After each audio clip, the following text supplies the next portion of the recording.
Mateus 11, Evangelho de Jesus segundo Mateus, capítulo 11, versos 7 a 19, diz-nos assim a santa e poderosa palavra de Deus.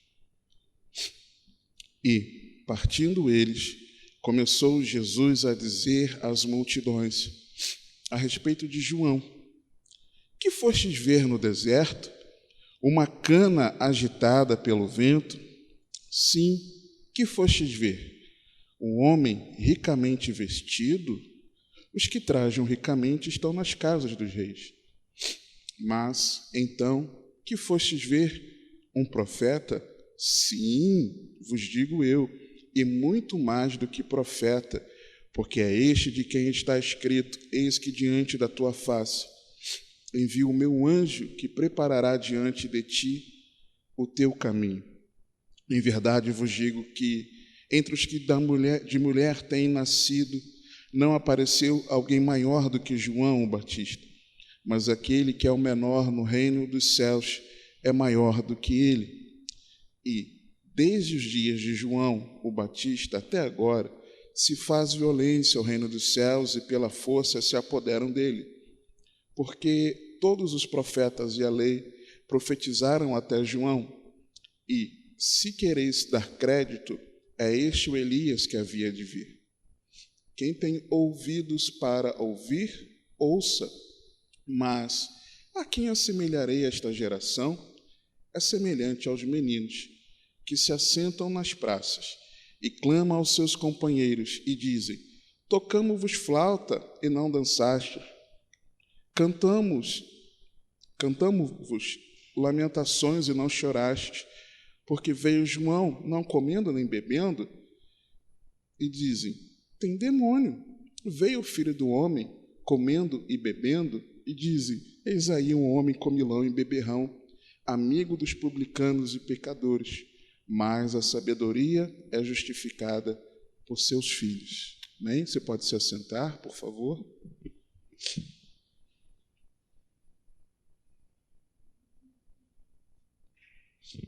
Outro dia eu me surpreendi com uma nominação de uma geração que eu ainda não tinha me atentado.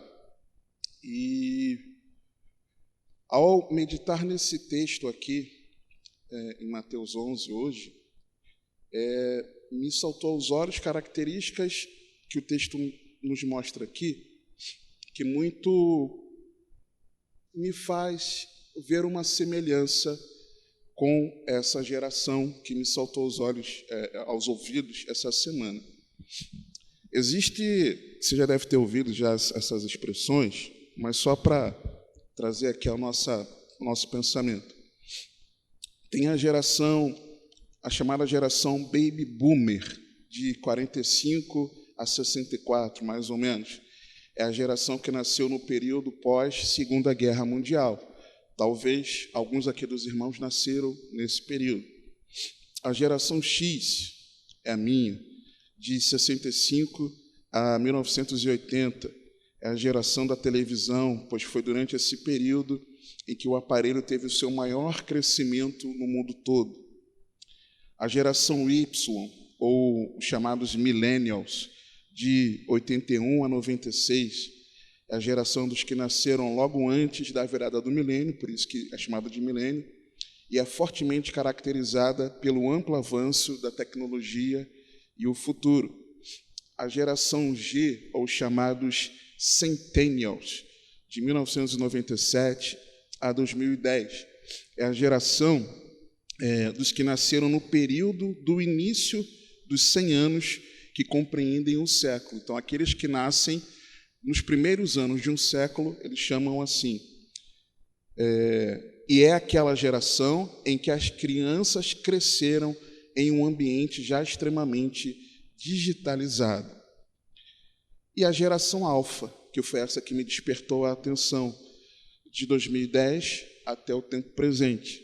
Eles nasceram numa época em que tudo, aí eu coloco entre aspas, pode acontecer online, virtualmente, e enfrentam um verdadeiro enigma existencial. Por quê? A vida digital para eles é como se fosse a vida real.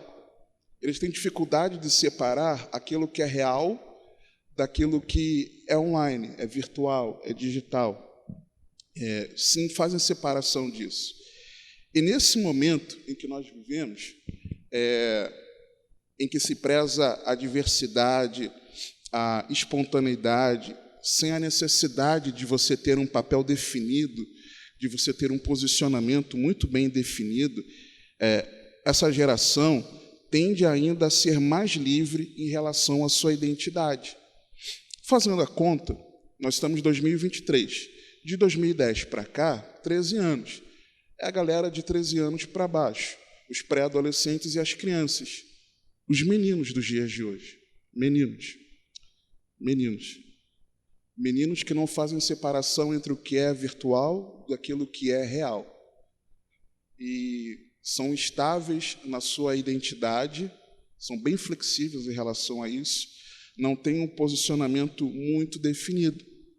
E nossa sociedade, incluindo o meio evangélico, é como os meninos dessa geração alfa, irmãos.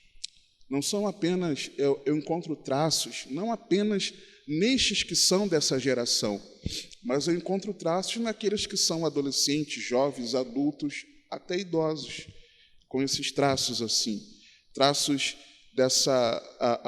sem ter um papel, um posicionamento definido, ainda não tem a sua identidade marcada ou permite que a sua identidade ela seja desvirtuada completamente. Eu consigo enxergar essa característica. E existe nessa geração, na sociedade nossa atual, em que nós vivemos, uma grande indiferença e insatisfação que impede que os homens entrem no reino de Deus com entusiasmo. Você pode ver a galera dessa idade, as crianças dos nossos dias, os pré-adolescentes, logo elas se enjoam daquilo que elas estão fazendo, da brincadeira, são muito dinâmicas, né? Logo já enjoou, já quer outra coisa, aí faz um monte de coisa ao mesmo tempo e não faz nada. E eu encontro traços disso nas nossas vidas, na nossa sociedade dos dias de hoje. E lembrando que essa faixa etária alfa, essa geração, eles são meninos. E eu vejo essa semelhança com o texto aqui. Por quê? Quando nós olhamos para os versículos que nós lemos, a coisa ela começa a ganhar um pouco de entendimento. Dos versos 7 a 11, vou ler novamente. E partindo eles, começou Jesus a dizer às multidões a respeito de João: que fostes ver no deserto uma cana agitada pelo vento? Sim, que fostes ver o homem ricamente vestido?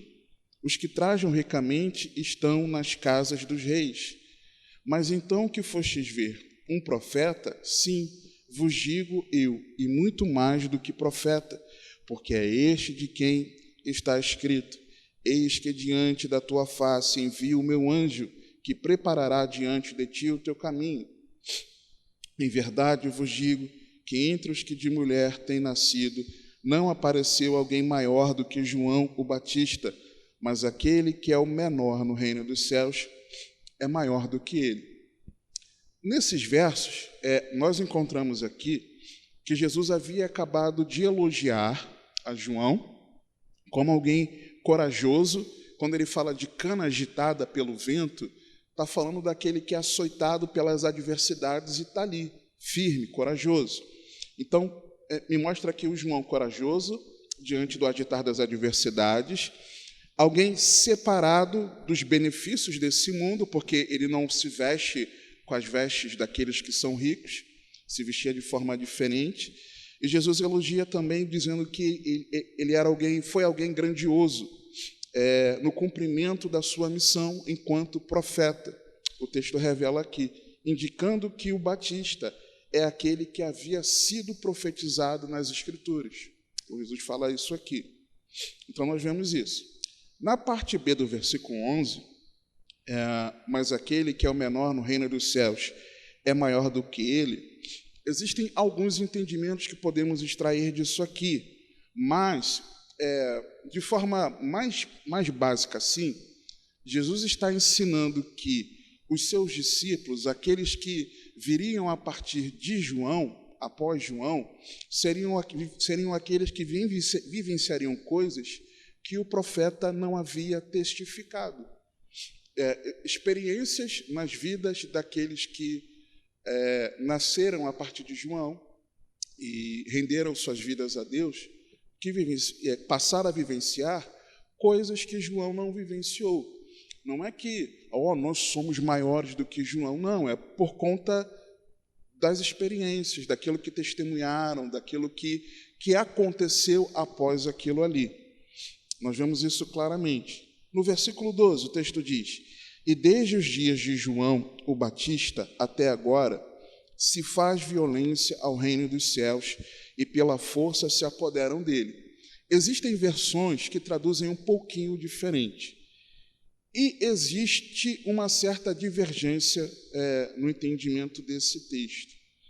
Mas o que não tem como divergir é de que, enquanto o reino de Deus ele avança em vigor, ele avança em força, enquanto o reino de Deus está seguindo em frente, muitos deixam de tomar posse dele com o empenho e a dedicação que são necessários. Isso eu consigo enxergar nessa geração instável, como a geração alfa.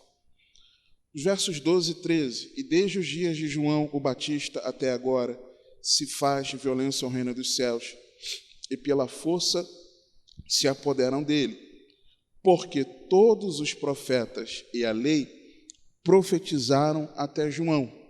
Jesus está dizendo que o ministério de João simbolizava a transição entre a antiga e a nova aliança. O ministério de João exatamente marcava essa transição entre aquilo que estava na antiga aliança e aquilo que estava agora seria estabelecido a partir da nova aliança no sangue de Jesus. João marca essa transição. Verso 14: e se quereis dar crédito, é este o Elias que havia de vir.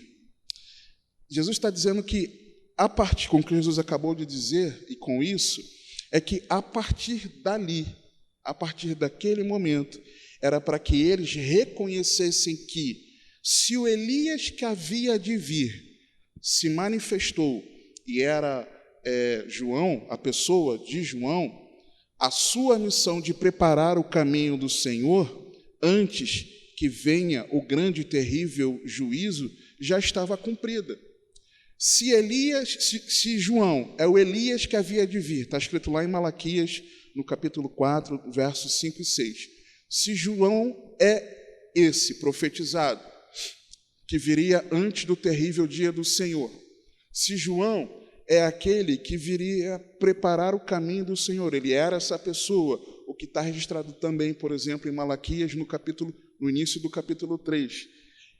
E ele estava ali, e ele preparou esse caminho, e Jesus estava ali, é sinal de que a missão dele estava cumprida, a missão de João. Versículo 15: quem tem ouvidos para ouvir, ouça. Jesus está dizendo, olha, se João já cumpriu o ministério dele, é melhor vocês darem atenção àquilo que eu estou falando, porque o Deus encarnado, o Messias profetizado, já veio, está aqui, e vocês não estão dando ouvidos à minha presença, vocês não estão nem aí para mim, vocês não estão atentos às minhas palavras, aquilo que eu falo para vocês é como se não fosse nada, é melhor vocês prestarem atenção. Aí vem os versículos 16 em diante. Mas a quem assemelharei esta geração? Que geração? Que não está nem aí para as palavras do Filho de Deus. Uma geração que não havia entendido que era necessário ter uma dedicação em se entregar ao governo de Deus, que estava ali sendo estabelecido e por meio da igreja seria espalhado até os confins da terra. essa geração. Mas a quem assemelharei esta geração? Aí ele diz, é semelhante aos meninos que se assentam nas praças e clamam aos seus companheiros e dizem, tocamo-vos flautas e não dançastes, cantamo-vos lamentações e não chorastes. Uma geração que se tem a celebração, se tem a flauta, se tem a festa, não está bom. Se tem o rigor, não o rigor, mas se tem a formalidade da tradição, de uma contrição ali, que vai para o lamento, né? Cantamos-vos lamentações, também não está bom. Nada está bom. É tudo instável. Por isso, aquela era uma geração de meninos que, assentada ali naquele lugar que era um dos lugares principais. O que era a praça ali? A chamada Ágora. A praça era o principal local da cidade daquela época em que tudo acontecia. Então, eles se colocavam no lugar de destaque da cidade e, no lugar de destaque, faziam questão de expressarem que eram meninos. Hoje, nós, muitas vezes, queremos dar publicidade e destaque às nossas atitudes de meninos, a nossa geração. Você olha os absurdos do nosso tempo e nós vemos como as pessoas têm prazer em dar publicidade a isso. Até nós, muitas vezes, irmãos, infelizmente eu falo isso, até nós, muitas vezes, eles faziam questão de demonstrarem que eram incrédulos, que não criam que Jesus era o Filho de Deus, instáveis, porque a dança não está bom, a festa não está boa, a celebração não estava boa, e também a contrição também não serve. E sarcásticos. Por quê? Versículos 18 e 19. Porquanto veio João, não comendo nem bebendo, e dizem, tem demônio. João era alguém mais, pelas palavras dele, pelas características que a Bíblia narra dele, ele não era alguém de celebrações, de festas. O camarada estava no deserto, como uma cana agitada pelo vento, vestido em simplicidade, pregando ao arrependimento, confrontando o pecado. Era uma postura um pouco diferente. Já Jesus veio o Filho do homem comendo e bebendo. E dizem, eis aí um homem comilão e beberrão, amigo dos publicanos e pecadores. Jesus já era diferente, Jesus era mais sociável. Jesus se assentava às mesas, por isso que Jesus comia e bebia, para que no relacionamento ele fosse ganhando as pessoas, pregando a palavra, tendo oportunidade ali de no relacionamento, e também não estava bom para eles. Se tinha a postura de João, uma postura mais contrita, mais seca, vamos dizer assim, não está bom. Se vem Jesus numa postura mais sociável, também não está bom. Instáveis, incrédulos e sarcásticos, irmãos, zombando tanto de João como do Senhor Jesus, tanto de um como o outro. A expectativa dessa sociedade, da nossa geração, por nós termos uma comunidade de fé que ofereça diversão,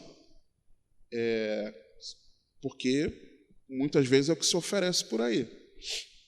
E também a expectativa pela tradição formal evangélica não pode ser atendida, irmãos, pelo Evangelho, pelo reino de Deus.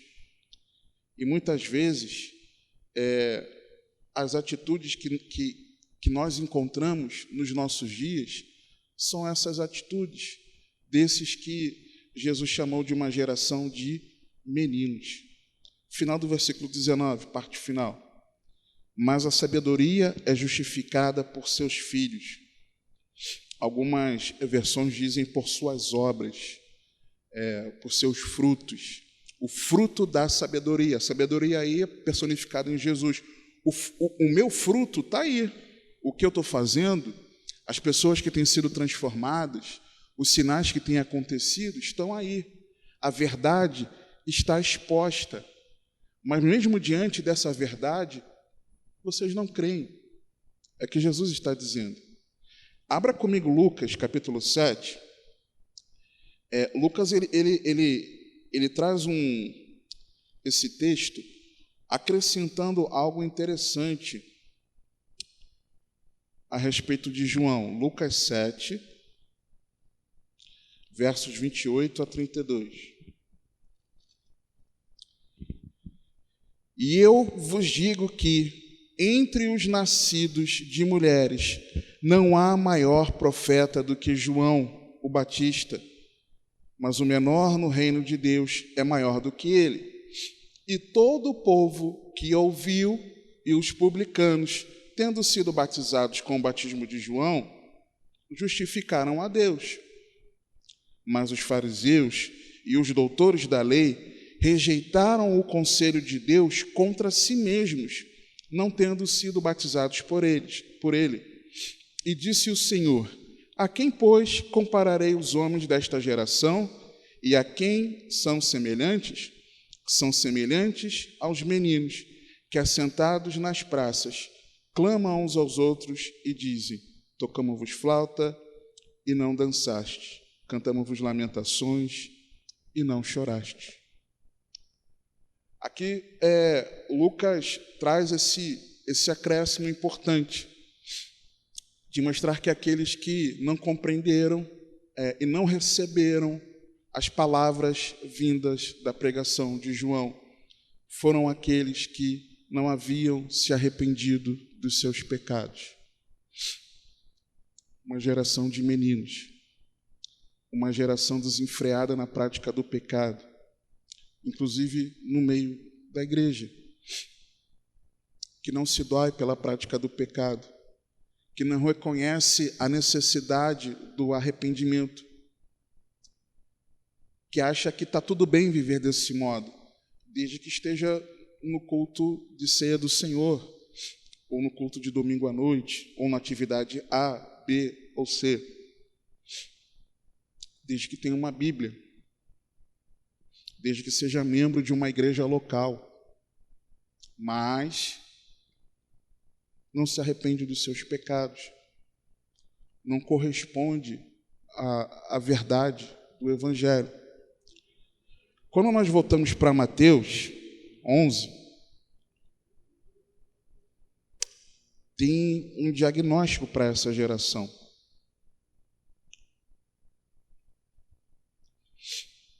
O texto diz algo que é um diagnóstico de Jesus para aquela geração. Então começou ele a lançar em rosto as cidades onde se operou a maior parte dos seus prodígios, por não se haverem arrependido, dizendo: ai de ti, Corazim, ai de ti, Betsaida, porque se em Tiro e em Sidom fossem feitos os prodígios que em vós se fizeram, há muito que se teriam arrependido com saco e com cinza. Por isso, eu vos digo que haverá menos rigor para Tiro e Sidom no dia do juízo do que para vós. E tu, Cafarnaum, que foste erguida até o céu, serás abatida até o inferno. Porque se em Sodoma tivessem sido feitos os prodígios que em ti se operaram, teria ela permanecido até hoje. Eu vos digo, porém, que haverá menos rigor para os de Sodoma no dia do juízo do que para ti. Ou seja, qual é o diagnóstico? O juízo vem. O juízo, ele vem. Jesus estava dizendo, o juízo vem para essa geração de meninos. E Corazim e Betsaida eram provavelmente vilas, já Cafarnaum era a cidade principal e elas estavam localizadas na parte nordeste do Mar da Galileia.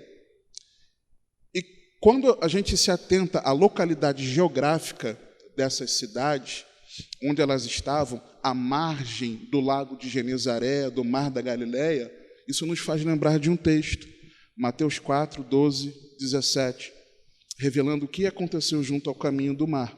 Jesus, porém, ouvindo que João estava preso, voltou para a Galileia e, deixando Nazaré, foi habitar em Cafarnaum, cidade marítima, nos confins de Zebulon e Naftali, para que se cumprisse o que foi dito pelo profeta Isaías, que diz: a terra de Zebulon e a terra de Naftali, junto ao caminho do mar, além do Jordão, a Galileia das nações, o povo que estava sentado em trevas viu uma grande luz.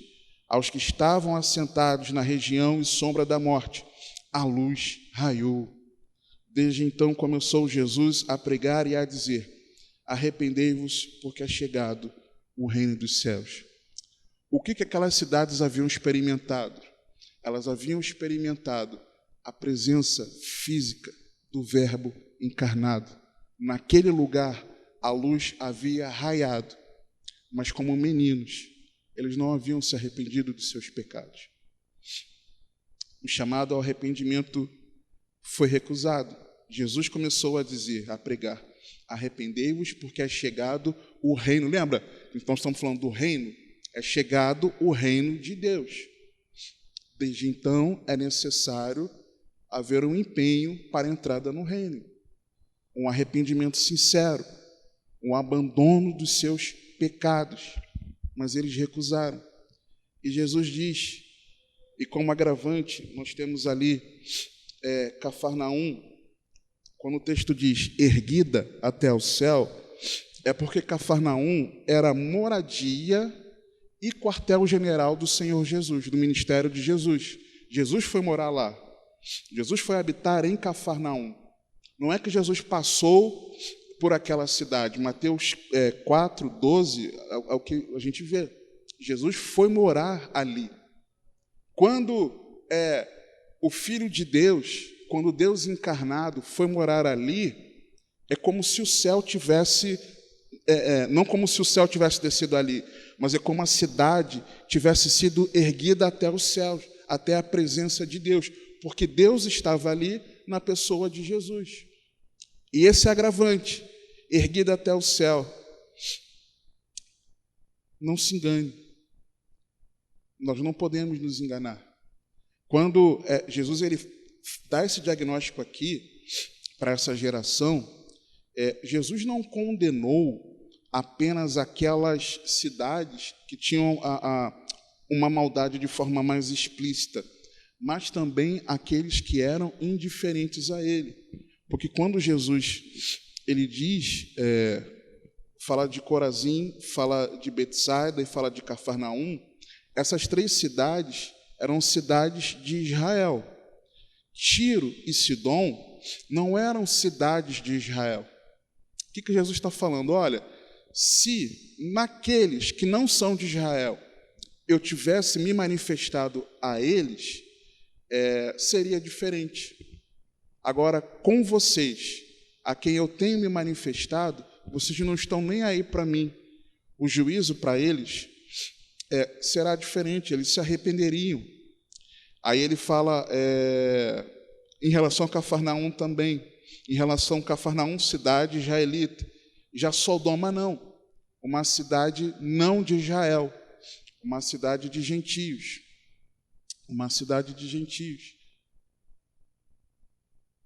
Assim como o Senhor, ele disse que haverá graduação no juízo entre as cidades israelitas que viram prodígios e as cidades gentílicas sem os sinais, irmãos, nós precisamos compreender também que será indesculpável e com maior rigor no seu julgamento todo aquele que recebeu mais evidências, que viveu mais experiências ou que teve mais conhecimento de Deus na pessoa de Jesus. É isso que Jesus está falando. Quem mais ouviu falar sobre mim, quem mais viveu experiências, testemunhou experiências vindas de Deus, vai receber um maior juízo. Geração de meninos. É isso que Jesus está falando. Tiro e Sidom não eram menos pecadoras, tá? Mas não tiveram as mesmas oportunidades que Corazim, Betsaida e Cafarnaum.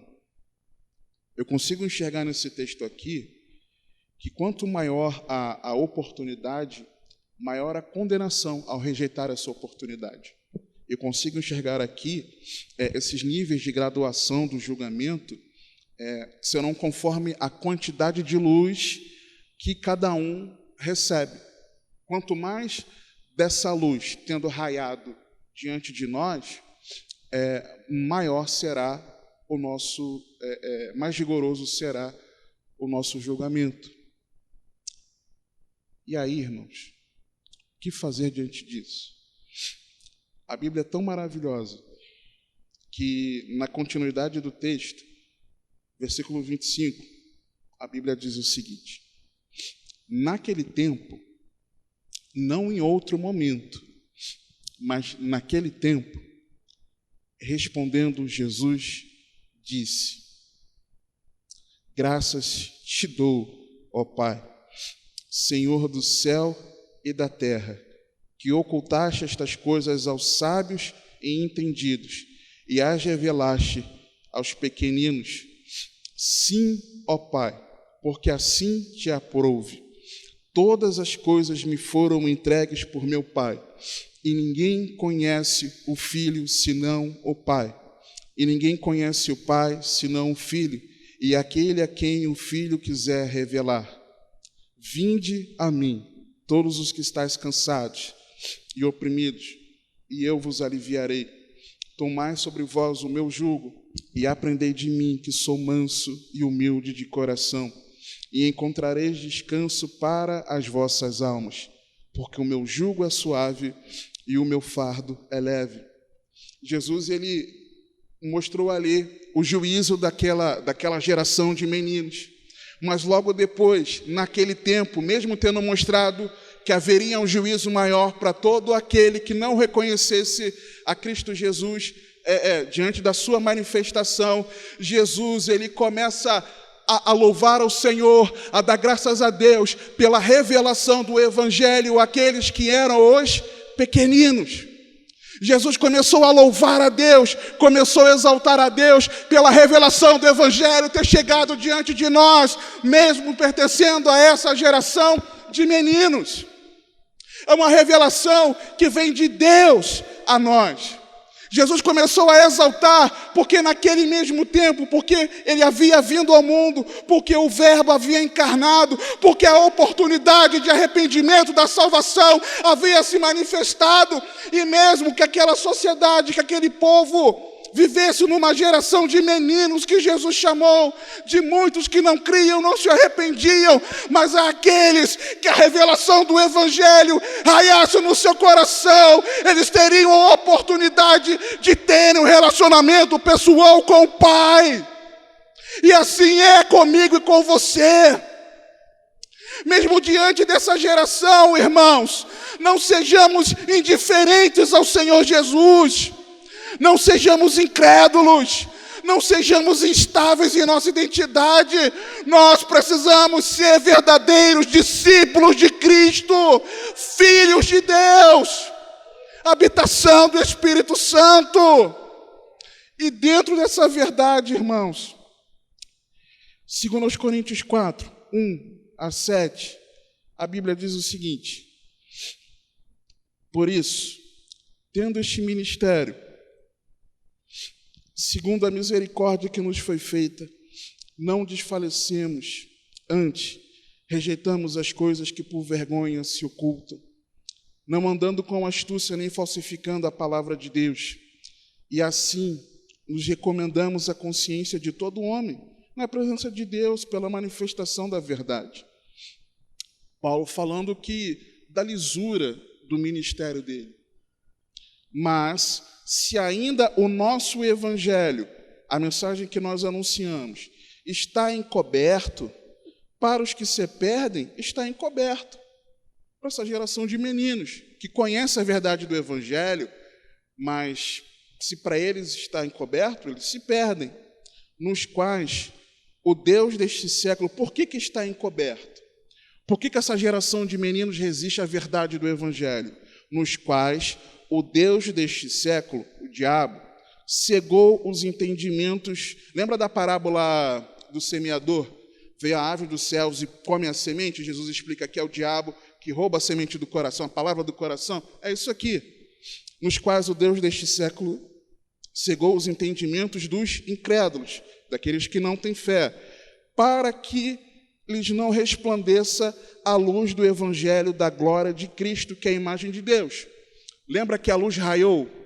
A luz, Mateus 4, 12 a 17, naquela região ali, beirando ali o mar da Galileia, a luz raiou. E aqui a palavra está dizendo que o Deus desse século impede que essa luz ela resplandeça, a luz do Evangelho resplandeça diante deles. Porque não nos pregamos a nós mesmos, mas a Cristo Jesus, o Senhor. E nós mesmos somos vossos servos por amor de Jesus. Porque Deus, que disse que das trevas resplandecesse a luz, é quem resplandeceu em nossos corações para a iluminação do conhecimento da glória de Deus na face de Jesus Cristo. Temos, porém, este tesouro em vaso de barro, para que a excelência do poder seja de Deus e não de nós. O diabo cega o entendimento dessa geração, mas o Deus que pela sua palavra declarou, haja luz, é o mesmo Deus que declara, haja luz do Evangelho nos corações, é o mesmo Deus que revela a verdade do Evangelho àqueles que se consideram pequeninos, que são humildes, quebrantados na presença de Deus, aqueles que têm fé, aqueles que se submetem a Deus. Deus faz a luz do Evangelho resplandecer em nosso coração. Não importa como está a geração, não importa a atuação das trevas militando contra a verdade permanecer em nós. O mesmo Deus que criou a luz, o mesmo Deus que criou a terra, o mesmo Deus que criou os céus, toda a natureza que criou a humanidade, o Deus Criador, o Todo-Poderoso, esse é o mesmo Deus que revela o Evangelho de Cristo no nosso coração. É por isso que Jesus estava maravilhado. Graças te dou, ó Pai, porque tu revelaste isso não aos sábios, aos cultos, não aquele que tem sabedoria, que tem estudo, que tem uma cultura, não, mas o Senhor revelou aos pequeninos, e foi assim, Senhor, porque o Senhor quis. Deus quis revelar o Evangelho a mim e a você, queridos. Deus quis que essa verdade fosse apresentada diante de nós, diante da nossa vida. Deus quis nos salvar, irmãos. Deus enviou o seu Filho. Ele deu o seu Filho por amor ao mundo, para que todo aquele que nele crê não pereça, mas tenha vida eterna. Jesus estava maravilhado pela revelação do Evangelho de Cristo.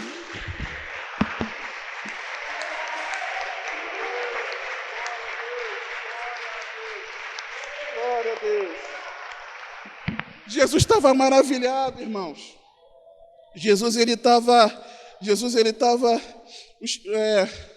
Tem um texto em Lucas 10.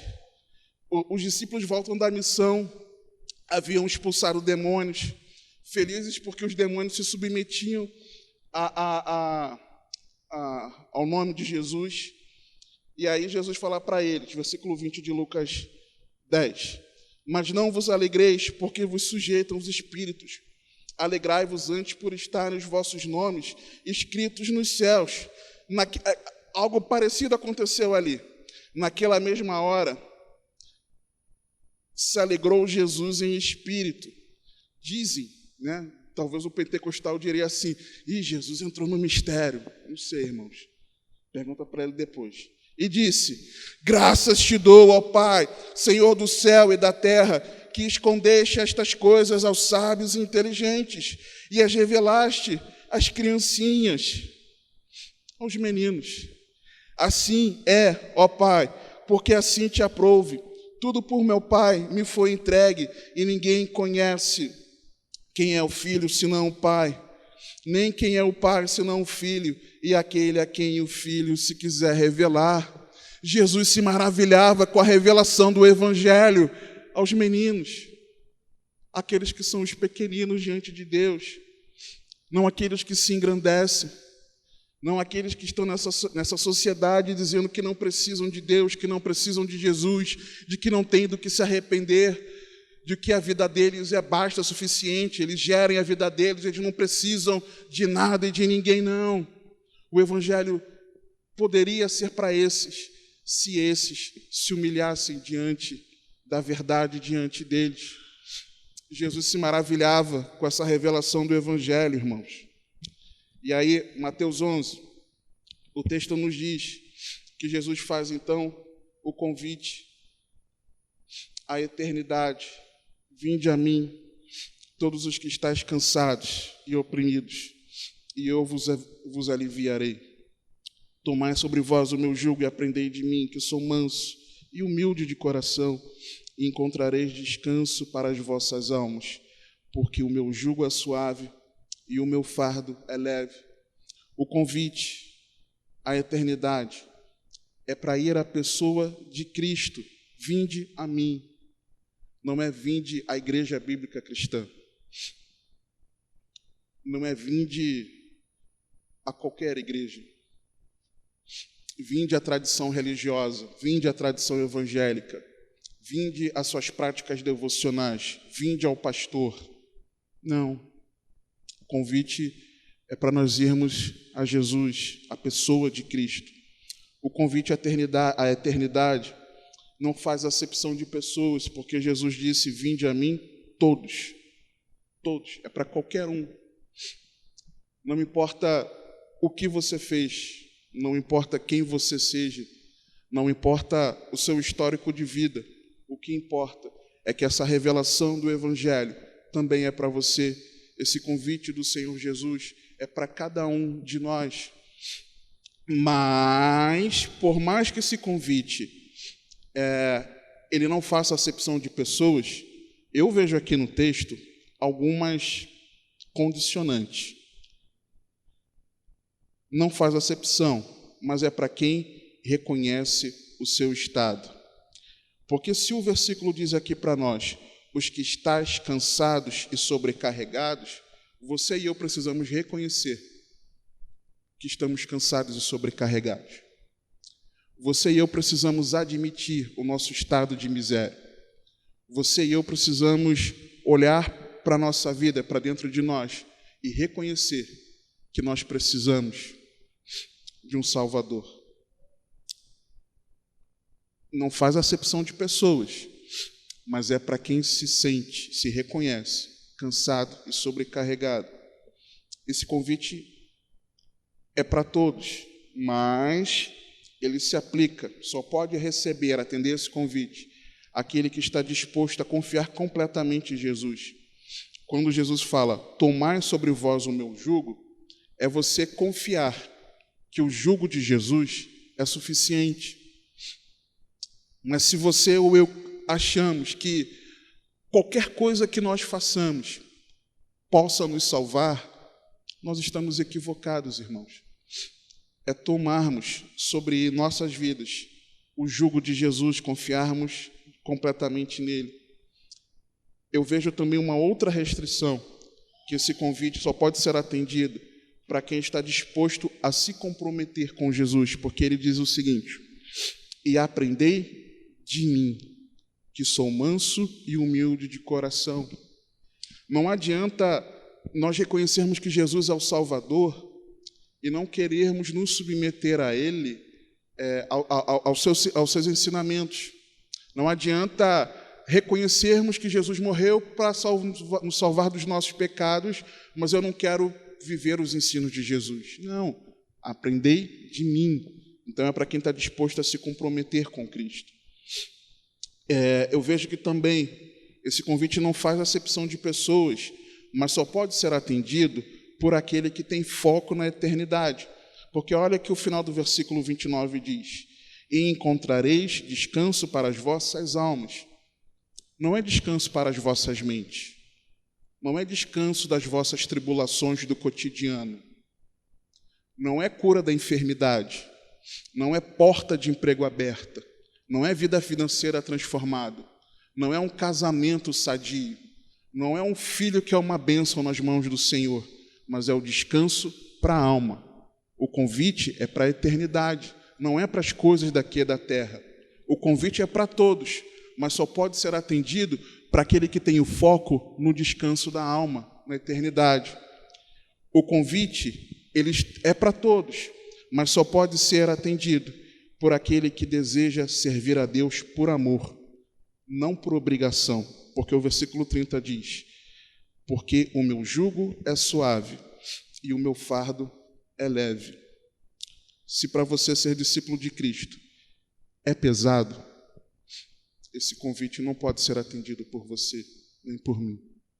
Eu quero orar com você, convidando você a reconhecer que você precisa de Jesus, que você precisa de um Salvador, que você precisa abrir mão de você mesmo, de se render completamente a Ele, a você entender que para que você entre no reino de Deus, você precisa se empenhar em não resistir ao Espírito Santo. Pai, te damos graças pela revelação do Teu Evangelho às nossas vidas. Senhor, obrigado porque o Senhor enviou Jesus, nos presenteou com Jesus para nos salvar dos nossos pecados. O Senhor poderia ter nos desprezado, Senhor, completamente pela nossa natureza pecaminosa. Mas o Senhor tanto nos amou, Pai, e nos deu o seu melhor. E muitas vezes nós somos como essa geração de meninos, Senhor, que não reconhece a revelação de Cristo Jesus diante de nós. Queremos viver uma vida do nosso jeito, como essa geração alfa instável, que não consegue separar o que é virtual do que é real, de que não tem uma identidade estabelecida, Senhor. Perdoa-nos, Senhor. Leva-nos ao arrependimento, Senhor. Faz-nos reconhecer que, apesar da realidade do juízo, para aqueles que te rejeitam, existe um convite maravilhoso para a eternidade, aqueles que te amam, Senhor. Revela, Senhor, o Teu Filho em nossos corações. Planta a eternidade em nós, Senhor.